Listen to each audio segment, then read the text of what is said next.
વિરામ બાદ આપનું સ્વાગત છે। સમાચાર ભરૂચથી મળી રહ્યા છે। ભરૂચના અંકલેશ્વરને અડીને પસાર થતી નર્મદા નદીના પાણી અંકલેશ્વરના ધનતુરિયા ગામના ખેડૂતોની જમીન છેક 1992થી ધોઈ રહી છે। ખેડૂતોની જમીન ધોવાઈ જેને લઈને વળતર આપવાનું સરકારે નક્કી કર્યું, પણ વળતર ઓછું મળતા ખેડૂતોમાં રોષ જોવા મળ્યો। સંરક્ષણ દિવાલ ન બનાવતા સતત જમીન હોવાથી ધરતીપુત્રોએ જમીન ગુમાવી છે। ડુબાણમાં જતી જમીનના ભાવ પ્રતિ ફૂટ 48 પૈસા ધનપુરિયા ગામ માટે જાહેર કર્યા છે।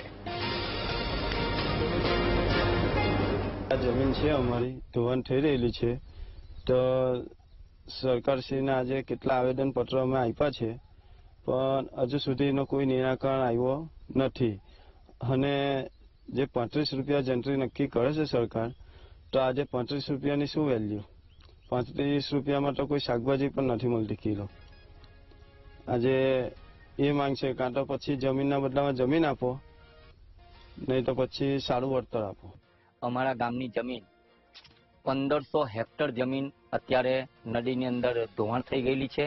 એનું કારણ કે અમે પ્રોટેક્શન દિવાલ માટે સરકારે પ્રોટેક્શન દિવાલ જે અમારા જમીનની રક્ષણ ન કરવાને કારણે આ અમારી જમીન આટલી બધી ગરકાવ થઈ છે।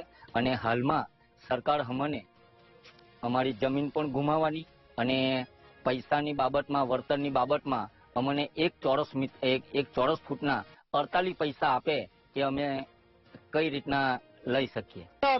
જે નજીવો ભાવ આપવામાં આવ્યો 48 પૈસા 72 પૈસા એ ભાવે આજે કઈ જગ્યાએ જમીન મળે?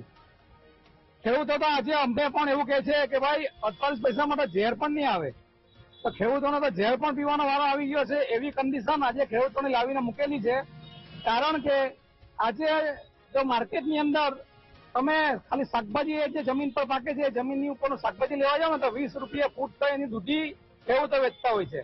તો એ જે જમીન છે, જે એના બાપ દાદાના સમયથી એ જે જમીનની ઉપર ખેતી કરીને પોતાનું જીવન ગુજારે છે, તો એ 48 પૈસા ને 72 પૈસા ને 3 રૂપિયાના ભાવે જમીન સરકારશ્રીમાં આપવાની એ કેવી રીતે શક્ય બને?